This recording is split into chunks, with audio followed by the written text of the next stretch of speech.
이 이야기는 병원에서 절대 꺼내지 않는 이야기입니다. 왜냐하면 그들이 이미 수십 년간 환자들로부터 벌어들인 막대한 돈이 한순간에 끊겨버리기 때문입니다. 안녕하세요. 저는 88살 신장내과를 55년 넘게 파고든 김동환입니다. 제 진료실에는 매일 콩팥 악화로 고통받는 분들이 찾아오십니다. 투석 준비 비용만 수백만 원에서 1,000만 원, 매달 병원비만 수십만 원씩 나가는 것을 지켜봤습니다. 하지만 지금 말씀드릴 방법들을 따라하시면 병원 방문 횟수와 의료비를 절반 이상 줄일 수 있습니다. 저 역시 10년 전 아내가 아침마다 눈꺼풀이 붓고 저녁이면 발목에 양말 자국이 깊게 패이는 것을 보며 무력감을 느꼈습니다. 아침엔 반지가 잘 빠지지 않았고 저녁엔 신발이 꽉 껴 벗기도 힘들어했죠. 의사인 저도 가장 가까운 사람의 신호를 놓치고 있었습니다. 그 후 수천 건의 임상 데이터와 최신 신장학회 연구를 바탕으로 수술이나 약물 없이도 가능한 생활 처방을 완성했습니다. 책이 아니라 제 가족과 수천 명의 환자 사례로 직접 증명했습니다. 지금 저희 부부는 매일 아침부터 국물 2숟가락 원칙을 함께 실천하며 살아가고 있습니다. 이 작은 변화가 제 진료실에도 기적을 가져왔습니다. 같은 방법을 환자분들께 알려드린 결과 제 외래를 찾는 분들 중 무려 80%에서 콩팥 기능 악화 속도가 눈에 띄게 늦어졌거든요. 처음에는 반신반의하셨던 분들도 몇 달 후 검사 결과를 보고는 깜짝 놀라십니다. 소변 거품이 줄어들고 아침 붓기가 사라지고 혈압이 안정되는 변화들이 하나씩 쌓여 결국 콩팥 전체를 되살리는 놀라운 힘이 되었습니다. 오늘은 5가지 핵심 방법과 식탁 처방, 생활 습관 조절법을 다룹니다. 처음부터 끝까지 보셔야 전체 효과를 얻을 수 있습니다. 시작 전 지금 어디에서 보고 계신가요? 병실인지 안방인지 댓글로 알려주세요. 라디오처럼 편하게 들으셔도 좋습니다. 그리고 아침에 소변 거품이 많이 생기거나 몸이 자주 붓는 고민도 남겨주세요. 이 영상의 좋아요와 구독을 눌러주신 분들께는 제가 직접 댓글로 맞춤 조언을 드리겠습니다. 오늘 내용을 끝까지 들으시면 콩팥 건강을 스스로 지키는 확실한 방법을 직접 확인하실 수 있습니다.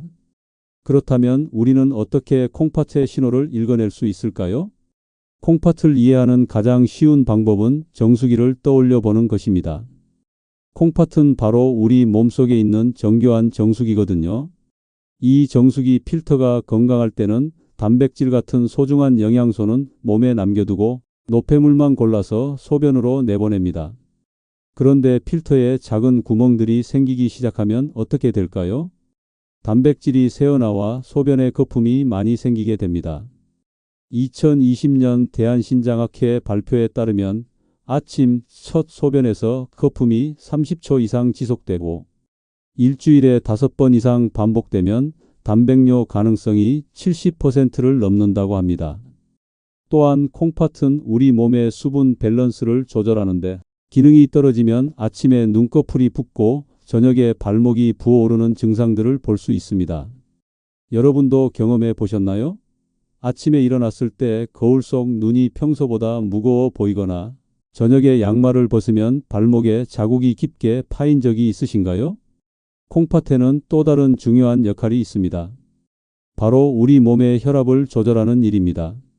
평소에는 콩팥이 적당한 혈압을 유지해 주는데 콩팥이 아프고 지치게 되면 문제가 생깁니다. 마치 목이 마른 사람이 물을 더 달라고 하는 것처럼 지친 콩팥도 더 많은 피를 보내달라며 혈압을 높이기 시작합니다. 그런데 이렇게 높아진 혈압이 오히려 콩팥을 더 세게 짓누르게 됩니다. 콩팥은 더 힘들어지고 그러면 혈압은 또 올라가고 이런 식으로 악순환의 반복이 되는 거죠. 그래서 콩팥이 나빠지면 혈압도 함께 올라가는 분들이 많으신 겁니다. 이런 상황에서 우리가 놓치지 말아야 할 포인트가 있습니다. 소변 거품 하나만 보고 걱정하시면 안 된다는 것입니다. 거품이 자주 진하게 생기면서 붓기와 집에서 잰 혈압 상승이 함께 나타날 때 병원에서 소변 단백 검사와 콩팥 기능 검사를 받으셔야 합니다. 어려운 의학 용어는 몰라도 됩니다. 딱 두 가지만 물어보세요. 단백질이 세고 있나요? 제 콩팥 힘은 몇 점인가요? 이 두 가지만 알면 됩니다. 그럼 이제 집에서 직접 할 수 있는 간단한 체크 방법을 알려드리겠습니다. 매일 아침 첫 소변을 보실 때 만약 30초 이상 거품이 사라지지 않는다면 달력이나 수첩에 체크해 두시기 바랍니다. 이런 날이 일주일에 5번 이상 반복된다면 병원에서 검사를 받아보시는 것이 좋습니다. 그리고 한 가지 더 말씀드릴 게 있는데 물은 목이 마를 때 드시는 것이 가장 좋습니다. 특히 몸이 자주 붓거나 숨이 찬 증상이 있으신 분들은 물을 너무 많이 드시면 오히려 몸에 부담이 될 수 있으니까요. 이런 경우에는 주치의 선생님과 꼭 상의해 보세요. 하지만 거품이 생긴다고 모두 콩팥병은 아닙니다. 화장실 청소 세제가 남아있거나 급하게 볼일을 봤을 때도 거품이 생길 수 있습니다. 중요한 건 자주, 진하게, 오래 지속되는 패턴입니다. 만약 소변에서 붉은 빛이 보인다면 즉시 병원에 가셔야 합니다. 이제 콩팥이 보내는 신호들을 읽는 법을 알게 되셨죠? 신호를 안다고 끝이 아닙니다. 이제부터가 더 중요합니다. 바로 우리가 매일 마주하는 식탁을 바꾸는 일입니다. 사실 아무리 좋은 약이 있어도 매일 3번씩 드시는 음식만큼 강력한 건 없거든요. 우리의 콩팥은 혈관으로 이루어진 장기입니다. 때문에 혈관을 손상시키는 염분과 과식, 야식을 피하고 혈관을 보호하는 자연 식품을 섭취하면 콩팥 건강을 크게 개선할 수 있습니다. 2023년 미국 신장 저널리즘에서 발표된 연구에 따르면 안토시아닌이 풍부한 검은색 식품을 꾸준히 섭취한 그룹에서 사고체 여과율 감소 속도가 30% 늦어졌습니다. 안토시아닌은 혈관 염증을 줄이고 산화 스트레스를 낮춰 콩팥 보호 효과를 나타냅니다. 그럼 구체적으로 어떤 음식들이 콩팥에 도움이 될까요? 바로 검은 콩이 있습니다. 검은 콩에는 안토시아닌 성분이 많은데 이게 혈관을 부드럽게 해주거든요. 사용법도 어렵지 않습니다. 밥을 지으실 때 한 숟가락 정도만 넣으면 됩니다. 흑미도 마찬가지로 좋은데 놀랍게도 일반 현미보다 항산화 성분이 2배나 높습니다. 검은 깨는 어떨까요? 검은 깨에 들어있는 세사민이라는 성분이 콜레스테롤을 낮춰주는 역할을 합니다. 저는 나물 무치실 때 티스푼 절반 정도만 살짝 뿌려 먹고 있습니다. 다음으로 김과 미역, 다시마 같은 바다 채소도 훌륭하지만 칼륨과 나트륨 함량이 높아 주의가 필요합니다. 물에 10분에서 20분 담갔다가 살짝 데쳐서 짠기와 칼륨을 일부 제거한 후 소량씩 드시는 것이 좋습니다. 여러분은 평소 검은색 식품을 얼마나 드시고 계신가요? 생각해보니 흰쌀, 흰빵 위주로만 드시지는 않으셨나요? 과일 섭취도 콩팥 상태에 따라 달리해야 합니다. 콩팥 기능이 정상인 분들은 사과나 배 반 개, 딸기나 포도 작은 한 줌 정도가 적당합니다. 콩팥 기능이 떨어진 분들은 칼륨 조절이 필요하니 바나나, 멜론, 키위는 횟수와 양을 줄이시고 사과, 배 위주로 소량씩 시작하세요. 외식할 때는 국물보다 건더기 위주로 드시고 국물은 2숟가락 정도만 드세요.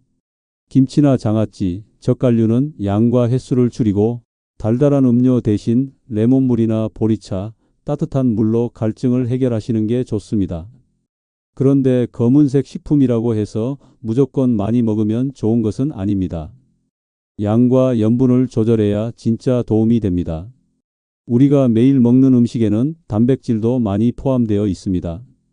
하지만 주의하셔야 할 것은 단백질은 콩팥에게 가장 민감한 영양소라는 것입니다. 왜냐하면 단백질에 사용하고 남은 찌꺼기는 콩팥이 처리해야 합니다. 그래서 콩팥 상태에 따라 단백질 섭취량을 조절하는 것이 매우 중요합니다. 2022년 국제신장학회 가이드라인에 따르면 투석 전 만성 콩팥병 환자는 체중 1kg당 0.7에서 0.8g의 단백질 섭취가 권장됩니다. 이를 쉽게 기억하는 방법이 바로 손바닥 법칙입니다. 하루 총 단백질량을 본인 손바닥 크기 정도로 맞추는 것입니다. 두부 절반모, 달걀 1개, 생선 소량이면 대부분의 성인이 하루 단백질 목표량에 근접합니다. 여러분은 평소 하루에 고기나 생선을 얼마나 드시나요? 혹시 단백질이 좋다고 해서 과도하게 섭취하고 계시지는 않으신가요? 그런데 여기서 꼭 말씀드려야 할 중요한 예외가 있습니다. 만약 투석을 받고 계신 분들이라면 지금까지 말씀드린 것과는 완전히 반대로 하셔야 합니다. 투석을 하는 과정에서 몸에 필요한 단백질까지 함께 빠져나가거든요. 그래서 투석 받으시는 분들은 오히려 단백질을 더 많이 충분히 드셔야 합니다. 조리 방법도 중요합니다. 굽기, 찌기, 데치기 방식을 중심으로 하고 양념은 물로 희석해서 싱겁게 해주세요. 또 단백질 보충제나 고단백 음료는 꼭 주치의와 상의 후 드세요. 좋다고 해서 임의로 드시면 콩팥이 과로할 수 있습니다. 단백질만 드신다고 좋아지는 것은 아닙니다. 근육 운동도 함께 해야 합니다. 단백질만 늘리고 움직이지 않으면 몸에 질소 찌꺼기만 쌓입니다. 가벼운 산책이나 스트레칭부터 시작해서 꾸준히 몸을 움직여 주세요. 식욕이 없고 체중이 계속 줄어드는 고령자분들은 지나친 단백질 제한이 오히려 위험할 수 있습니다. 이런 경우에는 영양사나 주치의와 함께 개인별 맞춤 계획을 세우셔야 합니다. 단백질 관리법을 알아봤으니 이번에는 좀 더 근본적인 이야기를 해볼까요?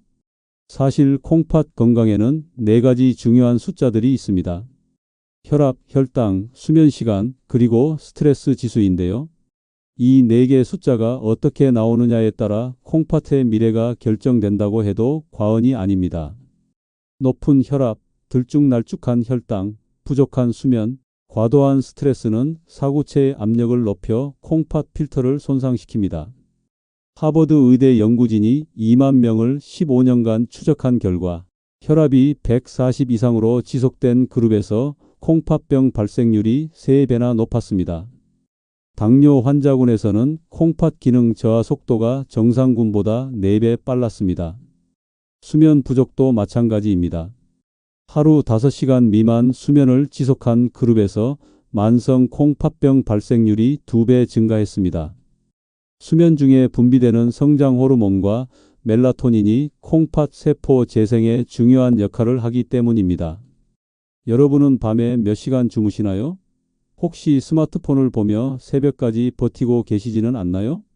이런 여러 가지 문제들로부터 어떻게 해결해야 할까요? 해결책은 복잡하지 않습니다. 우선은 집에서 혈압을 재는 습관부터 시작해 보세요. 아침에 일어나서 한 번, 저녁에 한 번씩 같은 시간에 재고 기록해 두세요. 일주일 평균이 130을 넘으면 주치의와 상담하셔야 합니다. 식후 혈당 관리는 10분에서 15분 걷기로 시작하세요. 밥을 드신 후 바로 앉아 계시지 마시고 집 앞이나 복도를 천천히 걸어주세요.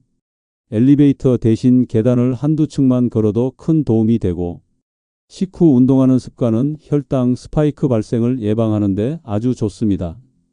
수면은 최소 7시간을 목표로 하세요.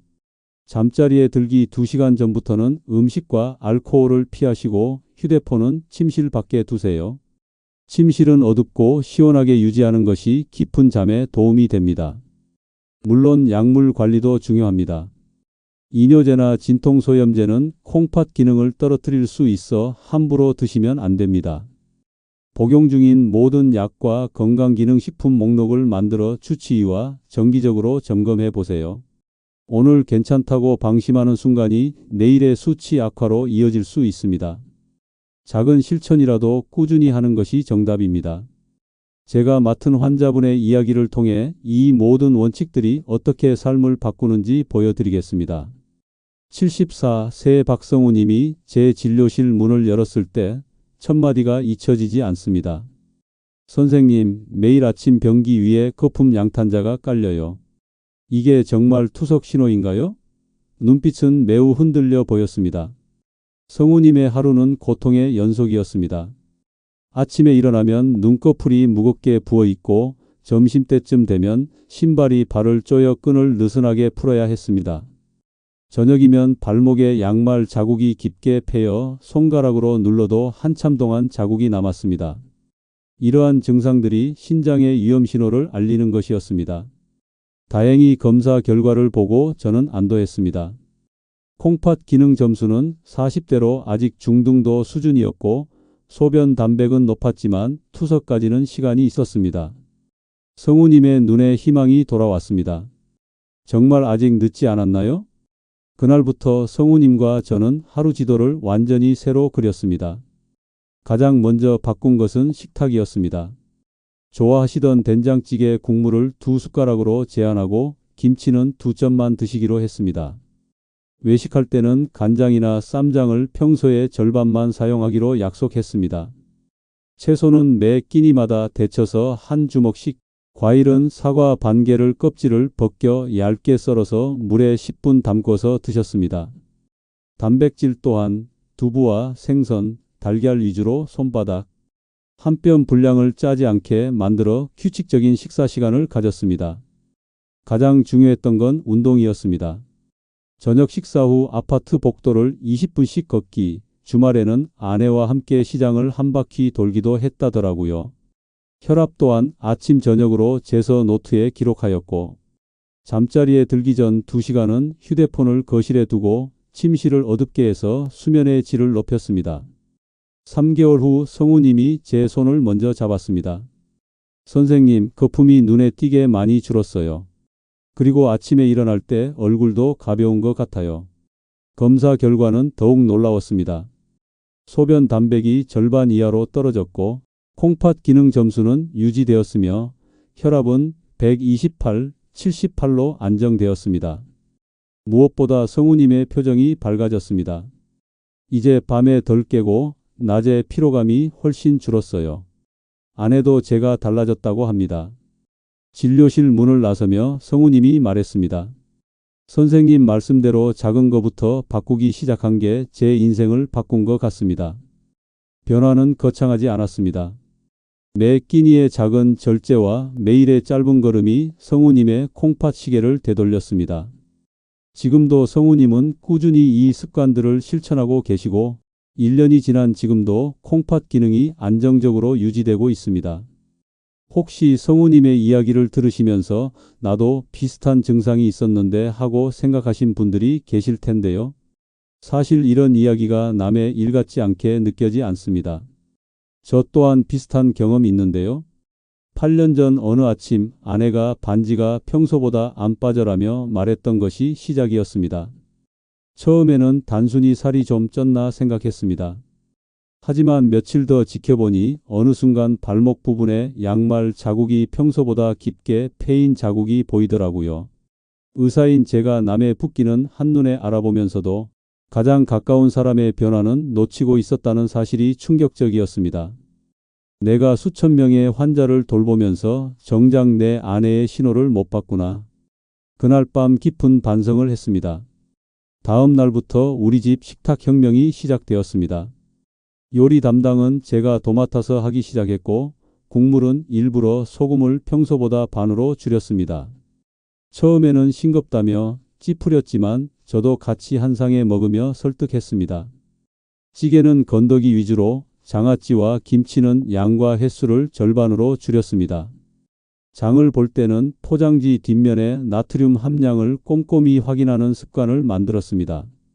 김은 기름과 소금이 적게 발린 것으로 미역과 다시마는 물에 충분히 담갔다가 사용했습니다. 밥은 백미와 현미를 1:1 비율로 바꿨습니다. 처음에는 식감이 어색하다고 하셨지만 일주일만 지나니 오히려 더 고소하다고 좋아하기 시작하더라고요. 채소는 살짝 데친 후 찬물에 헹궈 물기를 꽉 짜고 소금 대신 들깨가루와 참기름, 티스푼 절반으로 간을 맞췄습니다. 과일은 사과와 배를 소량씩 물에 10분 정도 담갔다가 먹었습니다. 가장 큰 변화는 저녁 시간이었습니다. 늦은 밤 간식을 완전히 없애고 잠자리에 들기 2시간 전부터는 휴대폰을 거실에 두고 함께 이야기하며 잠에 들었습니다.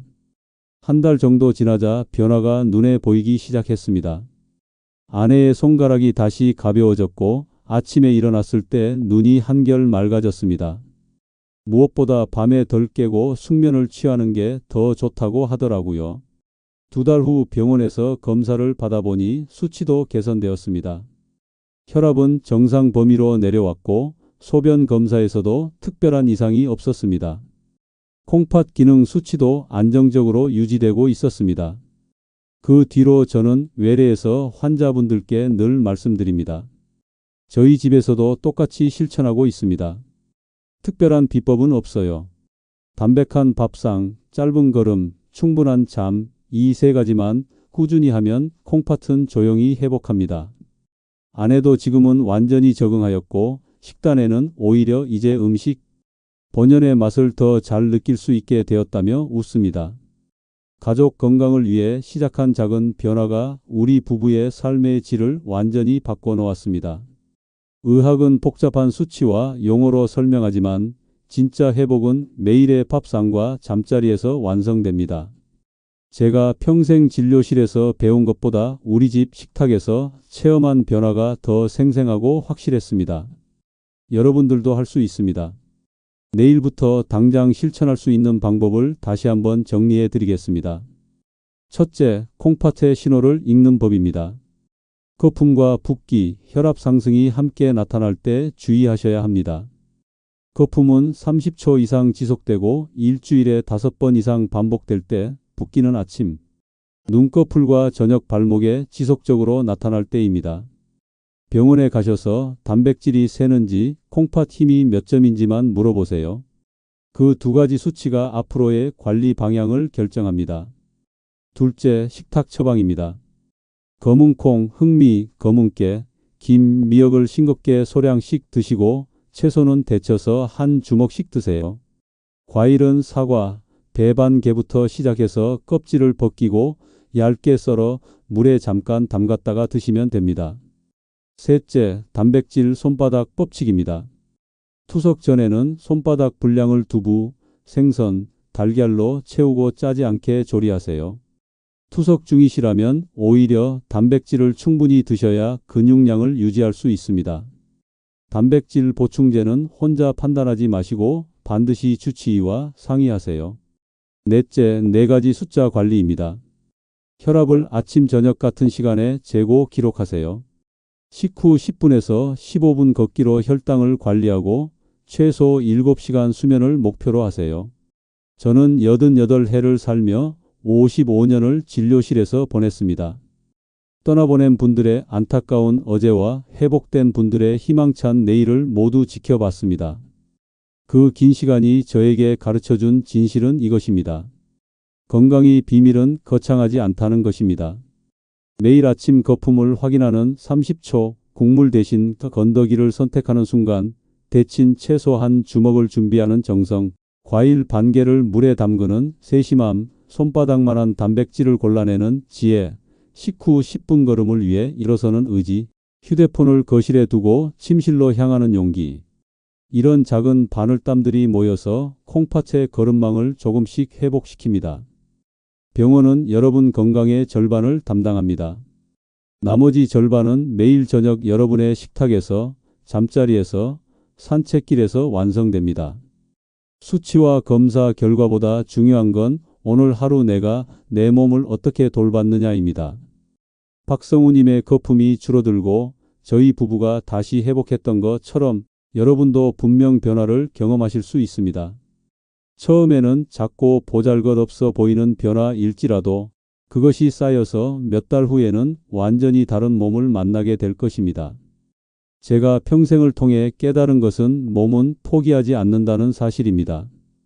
88의 제 콩팥도, 74세의 성우님 콩팥도, 여러분의 콩팥도 마찬가지입니다. 올바른 신호를 보내주면 조용히 응답합니다. 시간이 걸려도 천천히 회복됩니다. 오늘부터 말씀드린 작은 습관부터 하나씩 바꿔보세요. 그 변화가 여러분의 노후 건강을 완전히 달라지게 할 수 있습니다. 내일 아침 첫 소변의 거품부터 확인해 보세요. 그리고 저녁 식탁에서는 국물을 2숟가락만 드셔보세요. 작은 시작이 큰 기적을 만들어낼 것입니다.